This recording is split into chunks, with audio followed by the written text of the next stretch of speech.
जय हिंद प्यारे बच्चों, आप सभी को रियल एजुकेशन चैनल पर स्वागत है। तो आप लोग कैसे हैं? मैं उम्मीद करता हूं कि आप लोग बहुत ही बढ़िया होंगे। तो जैसे कि आप लोग को पता होगा कि क्लास 10th का जो है वो बायोलॉजी हम लोग कर रहे थे, जो कि बायोलॉजी हम लोग तीसरा चैप्टर ख़त्म कर दिए हैं और ये हम लोग चेक कर रहे हैं अब जियोग्राफी को। तो जो स्टूडेंट 3 तक वीडियो बायोलॉजी के नहीं देखे हैं वो जाकर देख लीजिए। केवल अब उसका ऑब्जेक्टिव बच गया है, ऑब्जेक्टिव अब कराएंगे उसका, ठीक है। तो इसलिए आप लोग जो सबसे पहले ना चैनल पर नए हैं तो चैनल को सब्सक्राइब करके बेल आइकन को ऑल ज़रूर कर दीजिए। यहाँ पे देखिए हम लोग जियोग्राफी को इनके अंतर्गत फर्स्ट चैप्टर के अंतर्गत 5 चैप्टर आता है, 5 गो चैप्टर है, ठीक है।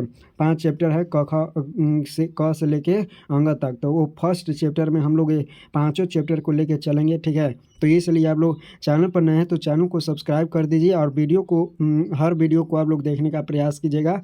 जितने भी वीडियो अपलोड कर रहे हैं सारा सीरियल से आप लोग देखने का प्रयास कीजिएगा, तभी आप लोग को समझ में आएगा। तो ध्यान से देखिए, फर्स्ट क्वेश्चन आप लोग के सामने है। कहता है कि खनिजों के संरक्षण एवं पदबंधन से आप क्या समझते हैं, यानी खनिजों को संरक्षण से आप क्या समझते हैं। तो यहाँ पे देखिए सावधान, ठीक है। संसाधन का विवेकपूर्ण उपयोग ही संरक्षण कहलाता है। जो भी संसाधन आप लोग के यानी जीवन में एक दिन में जितनी भी आवश्यक मंद जो चीज़ें हैं उसको जो विवेकपूर्ण यानी अपने विवेकता से बुद्धि से उपयोग करना ही संसाधन के संरक्षण कहलाता है। क्योंकि किसी भी संसाधन को बनने में लाखों करोड़ों वर्ष लग जाते हैं। क्या लगते हैं? तो लाखों वर्ष का समय लगता है। इसके विपरीत संसाधन प्रबंध एक जटिल प्रक्रिया है और यह एक सरल प्रक्रिया नहीं है कि तुरंत अगर ख़त्म हो जाएगा तो बन जाएगा। इसके लिए बहुत ही जटिल प्रक्रिया है, ठीक है। इस उत्पादन से लेकर उपभोग तक शामिल किया जाता है और इसे जो है इसको क्या किया जाता है, उत्पादन से लेकर उपभोग तक क्या किया जाता है, शामिल किया जाता है। तो बिल्कुल आप लोग को समझ में आ गया कि संसाधनों को विवेकपूर्ण उपयोग करना ही संसाधन नियोजन कहलाता है। तो बिल्कुल आप लोग को समझ में आ गया। नेक्स्ट क्वेश्चन आप लोग के सामने है। कहता है कि खनिज के आर्थिक महत्व का वर्णन करें। खनिज के आर्थिक महत्व क्या है इसके बारे में आप लोग को लिखना है। तो यहाँ ध्यान से देखना है क्या चीज़ लिखेंगे। बिल्कुल आप लोग कॉपी में छाप लीजिएगा, ठीक है। कॉपी में आप लोग छाप लीजिएगा। जितने भी करा रहे हैं उसको कॉपी में जब तक आप नहीं लिखेगा जब तक आपको याद नहीं होगा, इसलिए आप लोग को कॉपी में छापना बहुत ज़रूरी है। तो ध्यान से देखिए, कहता है कि खनिज एक प्राकृतिक रूप से विद्यमान समरूप तत्व है। प्राकृतिक रूप से क्या है? विद्यमान समरूप तत्व है जिसका निश्चित जो है आंतरिक संरचना है। हमारे जीवन में खनिज का विशेष आर्थिक महत्व औद्योगिक उत्पादन के लिए खनिज एक अनुभव जो है आधारभूत ज़रूरत होती है। इसके अनुभव में ना किसी उद्योग एवं ना किसी राष्ट्र के विकास की कल्पना की जा सकती है। देखिए, अगर जब तक खनिज नहीं रहेगा, खनिज के आर्थिक महत्व को जब तक हम लोग नहीं समझेंगे, जब तक किसी भी राज्य या किसी भी देश को आप लोग किसी भी देश को क्या कर सकते हैं, विकसित की कल्पना भी नहीं कर सकते हैं। इसलिए खनिज को संरक्षण करना बहुत ही आवश्यक है और इसका महत्व भी बहुत ही बेहतरीन है, ठीक है। इसका महत्व बहुत ही अच्छा है, आप लोग ध्यान से देख लीजिएगा।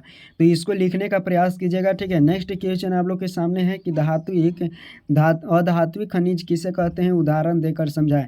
अधात्विक खनिज किसे कहते हैं? तो देखिए, वैसे खनिज जिनमें धातु अंश का जो है अभाव हो, यानी जिसमें धातु अंश नहीं होता है और भंगुर प्राकृतिक होता है, उसको चोट लगने पर वह टूट फूट जा सकता है, चकनाचूर हो जाता है, अधात्विक खनिज कहलाते हैं। तो वैसे को किसको क्या कहेंगे?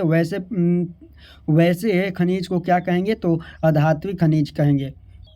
उसके बाद कहता है कि इन पर चोट मारने पर ये टूट जाते हैं। क्या हो जाते हैं? टूट जाते हैं। जैसे डोलोमाइट, हीरा, अबरक और फिर है क्या चीज़? तो चूना पत्थर इत्यादि इसी के उदाहरण है। तो क्या चीज़ का उदाहरण है? अधात्विक का उदाहरण है। इसे लाइमस्टोन का सर्वाधिक औद्योगिक महत्व है। तो इसमें क्या है? लाइमस्टोन की सर्वाधिक महत्व है, याद कर लीजिएगा अधात्विक खनिज के। नेक्स्ट क्वेश्चन आप लोग के सामने यहाँ पे क्या कहता है, ध्यान से देखिए।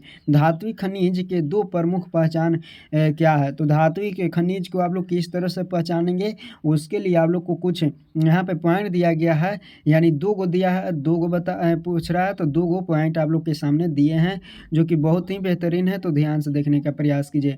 धात्विक खनिज की 2 पहचान निम्नलिखित है, ठीक है? धात्विक खनिज की 2 पहचान निम्नलिखित है। पहला, इनके गलाने पर धातु की प्राप्ति होती है। इनके गलाने पर क्या होती है? धातु की प्राप्ति होती है। इसे अगर मान के चलिए कि किसी धात्विक है, तो धात्विक खनिज है, तो इसमें अगर हम लोग गला रहे हैं, तो क्या चीज़ प्राप्त होगा? तो धातु का ही प्राप्ति होगा।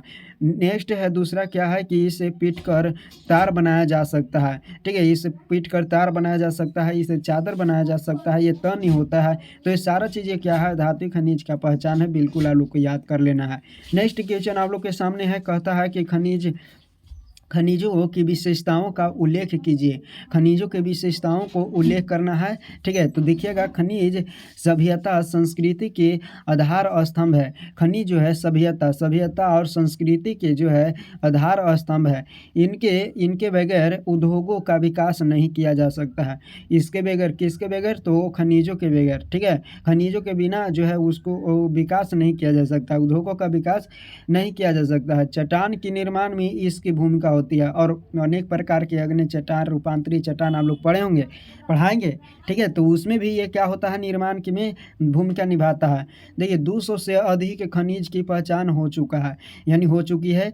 2000 से अधिक खनिजों का पहचान क्या हुआ है? पहचान हो चुका है, लेकिन इनमें से 30 खनिज का आर्थिक दृष्टि से विशेष महत्व है, जिसमें से 30 ही खनिज ऐसे हैं जो कि बहुत ही ज़्यादा महत्व रखती है, ठीक है? धातु की उपलब्धता के आधार पर खनिज 2 प्रकार के होते हैं।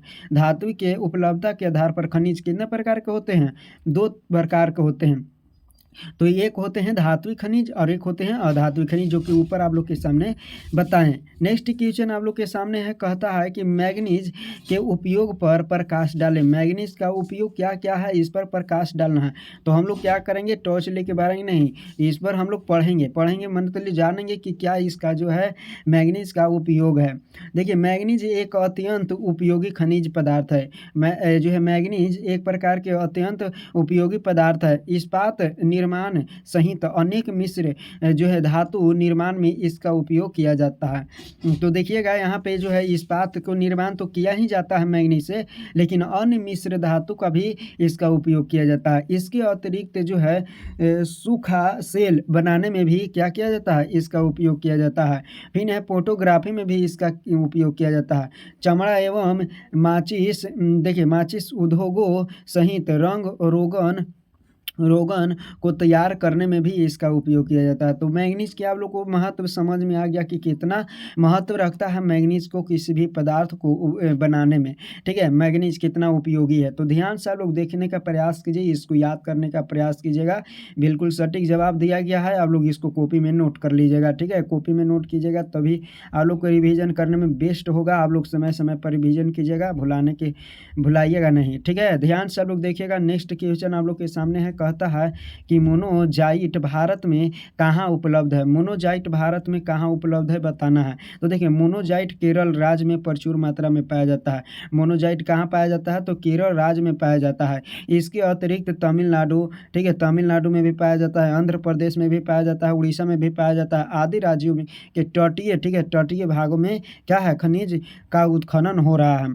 किसका? तो मोनोजाइट का, ठीक है? मोनाजाइट, इसका आप लोग बताइएगा मोनाजाइट किसका आयक्स है, आप लोग को बताना है, ठीक है? मोनाजाइट किसका आयक्स है, आप लोग के कमेंट में करना है, ठीक है? कमेंट में आप लोग को जरूर बताना है। देखते हैं कि कितने स्टूडेंट जो है कमेंट में इसका जवाब दे पाते हैं। तो ध्यान से देखिएगा। सबसे पहले हम लोग देखें कि मोनाजाइट जो है वो केरल राज्य में सबसे अधिक कहेगा मोनाजाइट, तो केरल में होता है। उसके बाद जो है अतिरिक्त तमिलनाडु, आंध्र प्रदेश, उड़ीसा आदि राज्यों के तटीय भागों में खनिज का उत्खनन हो रहा है। तो बिल्कुल आप लोग याद कर लीजिएगा, इसको बहुत ही महत्वपूर्ण क्वेश्चन हम यहाँ पे करा रहे हैं, तो ध्यान से देखने का प्रयास कीजिएगा। नेक्स्ट क्वेश्चन आप लोग के सामने यहाँ पे ध्यान से देखिएगा। जलोढ़ मृदा से आप क्या समझते हैं? जलोढ़ मृदा से आप क्या समझते हैं? और इस मृदा को, ठीक है, इस मृदा में कौन-कौन सी फसलें उगाई जा सकती है? तो इस फसल में सबसे प्रमुख देखिए जलोढ़ मृदा में तो सभी फसल उगाए जा सकते हैं, ठीक है? उगाए जा सकते हैं, लेकिन प्रमुख रूप से जो अधिक उपजाऊ के लिए उगाया जाता है, वो कौन-कौन से फसल उगाया जाता है उसके बारे में बताना है, ठीक है? जलोढ़ मृदा सबसे पहले कहते किसको है? तो इसको सबसे पहले बताना है। तो देखिए वैसे मिट्टी जिसका निर्माण नदियों द्वारा लाए गए तट छट के जो है निक्षेप से होता है। यानी नदियों द्वारा बहा कर लाई गई मिट्टी, इस तरह से हम भी कह सकते हैं कि नदियों द्वारा बहा कर लाई गई मिट्टी को जलोढ़ मिट्टी कहते हैं। या हम लोग जो नदी द्वारा निर्मित मिट्टी जो है कट-छट के निरपेक्ष बनते हैं, जलोढ़ मृदा कहलाती है। उसे क्या कहते हैं? जलोढ़ मृदा कहते हैं। इसमें इसमें क्या चीज़ का अधिकता होती है? तो याद रखिएगा इसमें पोटाश की अधिकता होती है। किसका? पोटाश की अधिकता होती है। उसके बाद जो है चूने की अधिकता होती है। तो याद रखिएगा इस मिट्टी में पोटाश और चूना की अधिकता होती है तथा नाइट्रोजन एवं ह्यूमस पाए जाते हैं। ये भी बिल्कुल याद कर लीजिएगा कि जो है जलोढ़ मिट्टी में कौन-कौन से तत्व पाए जाते हैं? तो याद रखिएगा नाइट्रोजन और उसके बाद जो है ह्यूमस पाए जाते हैं, ठीक है? कि यहाँ पे कमी होती है, क्या होती है? कमी होती है, नाइट्रोजन कहेगा कि जलोढ़ मिट्टी में किसकी कमी होती है? तो नाइट्रोजन और ह्यूमस की कमी होती है, याद कर लीजिएगा। और इसमें कौन-कौन से तत्व पाए जाते हैं? तो पोटाश और चूने पाए जाते हैं, तो याद रखिएगा यहाँ पे। यह जो है अब हम लोग जानते हैं कि इसमें कौन-कौन से फसल उगाए जाते हैं। तो यहाँ से आप लोग देखिएगा कि क्या चीज़ का उगाया जाता है। तो पहला तो है इस मिट्टी में धान उगाए जाते हैं। यह मिट्टी धान, गेहूँ, गन्ना और दाल, तो याद कर लीजिएगा धान, गेहूँ, गन्ना और दाल के लिए क्या है? काफ़ी उपयोगी है, काफ़ी उपयोगी। इसके साथ ही इस मिट्टी में आलू, ठीक है? इसके साथ ही क्या चीज़ उगाया जाता है? तो आलू। उसके बाद विभिन्न प्रकार के सब्जियाँ भी काफ़ी मात्रा में वो जो है उत्पादित किए जाते हैं। तो देखते होंगे कि नदी के किनारे आप लोग नदी या सोन के किनारे क्या होते हैं, कुछ इस प्रकार से घेर कर और उसमें सब्जियाँ उगाई जाती है, ठीक है? सब्जियाँ उगाई जाती है। तो याद कर लीजिएगा इसका सबसे अगर प्रमुख बात करें तो सबसे पहले क्या करना है कि धान बोलना है, गेहूँ बोलना है, गन्ना बोलना है और दलहन बोलना है। उसके बाद जो बोलना है क्या चीज़? तो इस मिट्टी में आलू भी उगाए जाते हैं और फिर उसके बाद जो है चौथा पर विभिन्न प्रकार के सब्जियाँ भी काफ़ी उत्पादित किए जाते हैं। तो याद कर लीजिएगा, बिल्कुल आप लोग को समझ में आ गया कि जलोढ़ मृदा क्या है और इस मिट्टी में कौन-कौन से फसल उगाए जाते हैं, ठीक है? तो नेक्स्ट क्वेश्चन आप लोग के सामने यहाँ पे ध्यान से देखिए। यहाँ पे टॉपिक सबसे पहले हम लोग क्या करेंगे कि यह जो है नदियों द्वारा बहा कर लाई गई मिट्टी को क्या कहेंगे? जलोढ़ मिट्टी कहेंगे। और इसमें तत्व जो है पोटाश और चूने की अधिकता होती है और नाइट्रोजन और ह्यूमस की मात्रा कमी होती है। धान, गेहूँ, जो है गन्ना और दलहन के लिए काफ़ी प्रसिद्ध है। उसके बाद जो है आलू भी इसमें उगाए जाते हैं और विभिन्न प्रकार के सब्जियाँ भी उगाए जाते हैं। तो इतना आप लोग को याद कर लेना है। नेक्स्ट क्वेश्चन है कि भूसरण किसे कहते हैं? भूसरण किसे कहते हैं? तो याद कर लीजिएगा, बिल्कुल आप लोग को महत्वपूर्ण क्वेश्चन आप लोग यहाँ पे बताया जा रहा है, ध्यान से देखिएगा।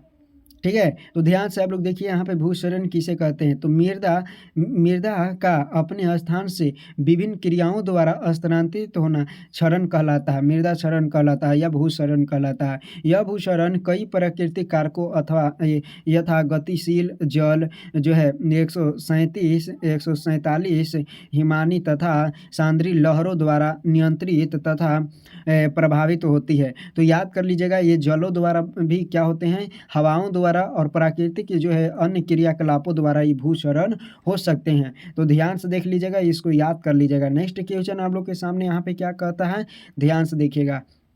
कहता है कि जलोढ़ मृदा के विस्तार वाले राज्यों का नाम बताएं। इस मृदा में कौन-कौन सी फसलें लगाई जा सकती है? तो देखिए सबसे पहले तो बताना है कि जलोढ़ मृदा के विस्तार वाले वाले राज्यों का नाम बताना है सबसे पहले। उसके बाद जो है इस मृदा में कौन-कौन सी फसलें लगाई जा सकती है? तो सबसे पहले आप लोग को बताना है जलोढ़ मृदा वाले राज्यों का विस्तार। तो देखिए जलोढ़ मृदा के विस्तार वाले राज्य निम्नलिखित है। सबसे पहले क्या उत्तर प्रदेश, दूसरा बिहार, तीसरा पंजाब, गुजरात, राजस्थान, हरियाणा, पश्चिम बंगाल, असम। तो ध्यान से देखिए, पहला क्या बताएं उत्तर प्रदेश, दूसरा क्या बताएं बिहार, तीसरा क्या बताया पंजाब, गुजरात, उसके बाद जो है राजस्थान, उसके बाद क्या है हरियाणा, उसके बाद पश्चिम बंगाल और असम में। इस मृदा में यानी इसका जो है विस्तार आप लोग के बता दिए कितना, तो 1 2 3 4 5 6 7 और 8, 8 राज्य आप लोग की याद कर लेना है, 8 राज्य, ठीक है। उसके बाद इस मृदा में कौन कौन सी उगाए जा सकते हैं, तो चावल बताया, अभी गन्ना बताया, मक्का बताया, दलहन बताया,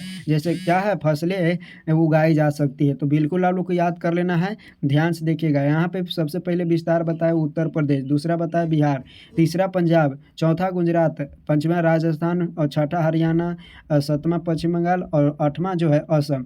इसमें गन्ना, चावल और मक्का, दलहन जैसी फसलें उगाई जाती है। तो बिल्कुल आप लोग याद कर लीजिएगा, जलोढ़ मृदा का विस्तार वाले राज्य भी देख लिए और कौन कौन सी फसल लगाए जाते हैं ये भी हम लोग देख लिए। नेक्स्ट क्वेश्चन आप लोग के सामने है, ध्यान से देखिएगा कि मृदा निर्माण के मुख्य घटक कौन कौन से होते हैं। मृदा निर्माण के मुख्य घटक कौन कौन से होते हैं, तो मृदा के निर्माण के 5 मुख्य घटक होते हैं। तो याद कर लीजिएगा, मृदा निर्माण के सबसे पहले पूछेगा कि मृदा निर्माण के कितने घटक होते हैं, ऑप्शन दे रहेगा 1 2 3, यहाँ पे 4 या 5, ठीक है, 6 ऐसे ऑप्शन दे रहेगा। तो ये कितना मारना है, तो याद कर लेना है 5 मारना है, ठीक है। उसके बाद जो कहेगा यहाँ पे कि लघु उत्तरीय में अगर पूछेगा तो लघु उत्तरीय में कि जो है मृदा निर्माण के कितने घटक होते हैं तथा उसके नाम लिखे। तो ये 2 नंबर के पूछ सकता है, तो याद कर लीजिएगा जिस तरह से लिखा हुआ है। मृदा निर्माण के 5 मुख्य घटक होते हैं। पहला क्या है, स्थानीय जलवायु, दूसरा क्या है, पूर्ववर्तीय चट्टान एवं खनिज कण, उसके बाद जो है वनस्पति एवं जीव, भू आकृति एवं ऊंचाई, तथा पांचवा है मृदा निर्माण में लगा समय। तो याद कर लीजिएगा, सबसे पहला हम लोग क्या बताएं, पहला बताएं यहाँ पे स्थानीय जलवायु, दूसरा क्या बताएं, तो दूसरा बताएं पूर्ववर्तीय चट्टानों एवं खनिज, तीसरा क्या बताएं, तीसरा बताएं वनस्पति एवं जीव, और चौथा क्या बताया भू आकृति एवं ऊंचाई, तथा पंचमा क्या बताएं, तो मृदा निर्माण में लगा समय। तो इस तरह से हम लोग क्वेश्चन कर लिए, बहुत सारा क्वेश्चन कर लिए। और इसका जो है लेक्चर ज़्यादा बड़ा ना हो जाए, इसलिए आप लोग बोरिंग ना महसूस करें, ये इतने छोटा छोड़ देते हैं। और इसका अगले पार्ट यानी लेक्चर नंबर 2 नेक्स्ट वीडियो में करेंगे, जो कि आप लोग को यहाँ पे सबसे पहले चैनल को सब्सक्राइब कर देना है और बेल आइकन को ऑल कर देना है। दूसरे में आप लोग को लाइक, अगर वीडियो अच्छा लगता है तो कर दीजिए, और कमेंट में ज़रूर बोलिए कि आप लोग को कैसा क्लास लग रहा है, ठीक है। कमेंट में आप लोग को ज़रूर बोलना है, तभी आप लोग को तभी हम समझ पाएंगे कि आपका क्लास आपको कैसा लग रहा है। इसका नेक्स्ट पार्ट हम लोग यहाँ से करेंगे कि खादर और बांगर में मिट्टी में अंतर स्पष्ट करें। तो यहाँ से हम लोग करेंगे, याद कर लीजिएगा, ठीक है। यहाँ तक हम लोग कर लिए, तो बिल्कुल आप लोग को समझ में आ गया होगा, ठीक है। मिलेंगे नेक्स्ट वीडियो में, तब तक के लिए जय हिंद।